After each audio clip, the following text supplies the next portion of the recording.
안녕하세요, 여러분. 오늘은 다소 직설적으로 말씀드리겠습니다. 부자가 되고 싶다, 내 집을 사고 싶다, 더 나은 삶을 살고 싶다는 말, 지금 이 시점에선 사치일 수 있습니다. 우선순위는 단 하나입니다. 벼락거지 되지 않는 것. 1. 지금은 생존을 고민해야 할 시간입니다. 최근 발표되는 여러 정책들을 보면 국민 개개인의 삶이 더 나아지기보다는 불확실성이 커지는 상황이 이어지고 있습니다. 특히 부동산과 금융정책은 많은 사람들에게 혼란을 주고 있죠. 당신의 삶은 더 힘들어질 가능성이 높습니다. 최근 부동산 관련 여러 정책으로 대출을 막았죠. 겉으론 과열된 시장을 잡겠다는 포장입니다. 그런데 그 이면을 보세요. 이건 부자든 서민이든 집 사지 마라는 신호입니다. 전세자금 대출도 점점 축소되고 있죠. 그럼 어떻게 됩니까? 전세는 줄고 월세는 오릅니다.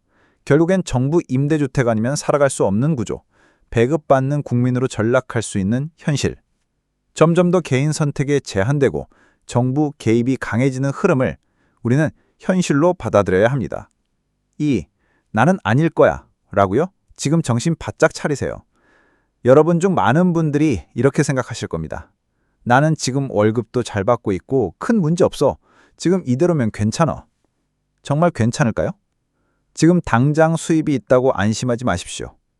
원화는 가치가 계속 떨어지고 있습니다.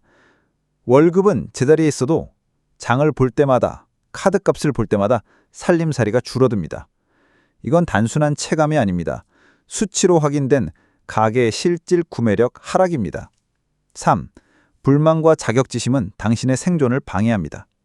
여기서 중요한 건 감정입니다. 나만 뒤처지는 것 같아. 나는 왜 이 정도밖에 못 벌까?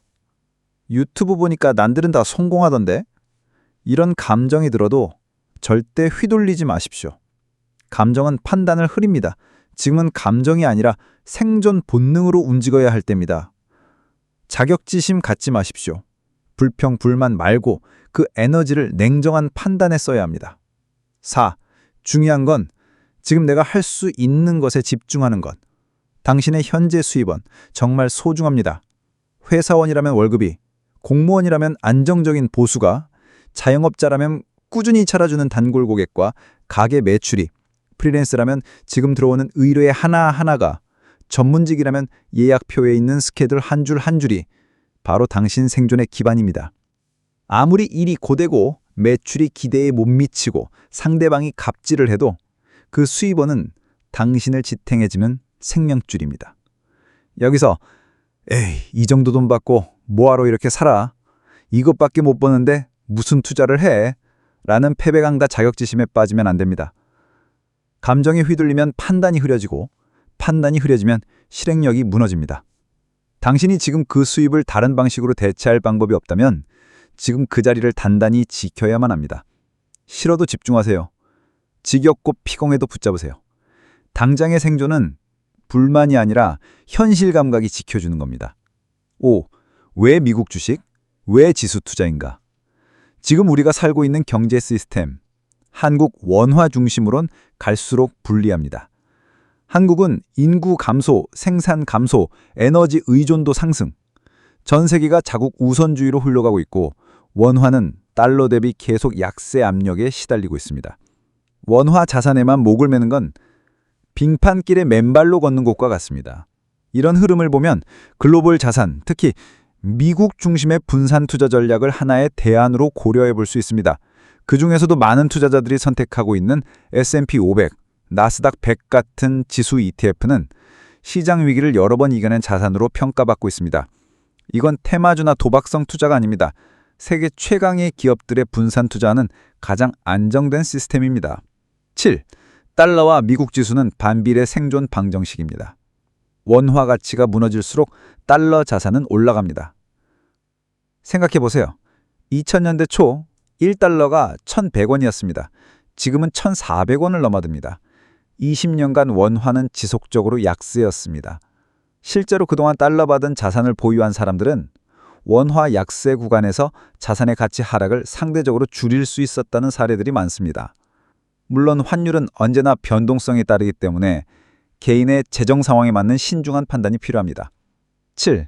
우리는 부자가 아니라 생존자가 되어야 합니다. 지금은 투자의 황금기가 아닙니다. 그렇다고 팔짱 끼고 무너질 때를 기다릴 순 없습니다. 감정은 잠시 접으십시오. 남과 비교는 버리십시오. 냉정한 생존의 수를 계상하십시오.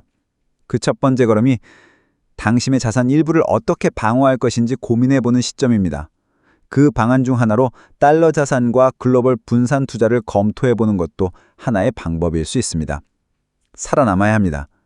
지금은 사치하지 말고 지키는 것이 먼저입니다. 8.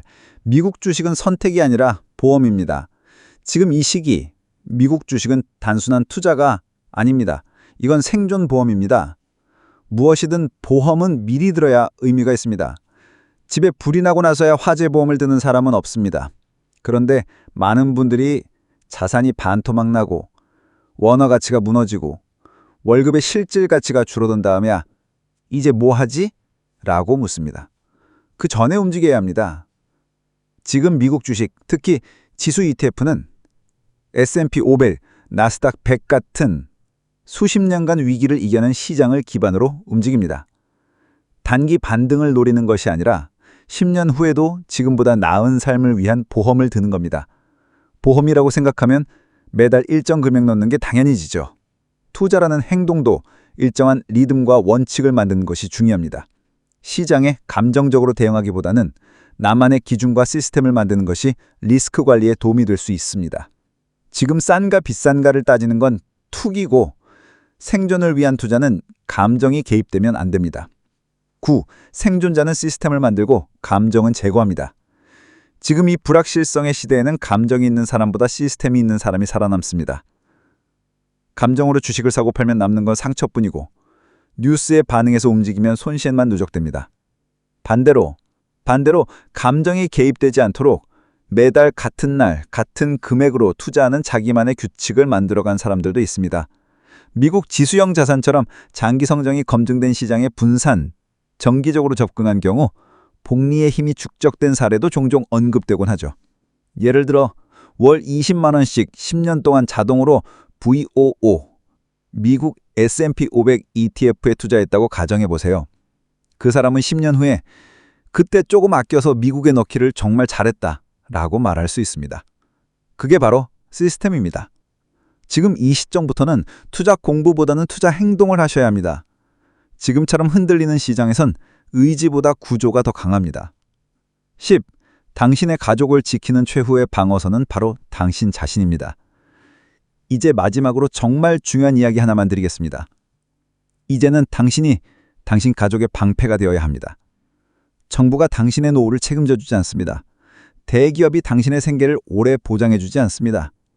정년은 짧아지고 의료비는 늘어나고 자녀 교육비는 상상 이상입니다. 그럼 누가 지킵니까? 바로 지금의 당신입니다. 지금 소액이라도 해외 자산, 달러 자산 등 다양한 선택지 중 일부를 분산해보는 시도는 장기적으로 삶의 불확실성을 대비하는 데 도움이 될 수 있습니다. 중요한 건 얼마를 넣느냐가 아니라 지금부터 대비하느냐는 태도입니다. 지금 원화로만 자산을 보유한 사람과 달러 받은 자산을 분산한 사람의 미래는 완전히 다릅니다. 지금 아무것도 안 하고 있는 사람이야말로 가장 위험한 선택을 하고 있는 것입니다. 살려면 미국 주식입니다. 이건 광고도 아니고 유행도 아닙니다. 오늘 이 영상을 보셨다면 하루라도 빨리 시작하십시오. 크고 빠른 변화보다 작고 끈질긴 생존 전략이 진짜 승자를 만듭니다. 끝까지 함께해 주셔서 감사합니다. 여러분의 생존과 미래를 응원합니다. 구독과 좋아요는 생존 버튼입니다. 다음 영상에서 뵙겠습니다.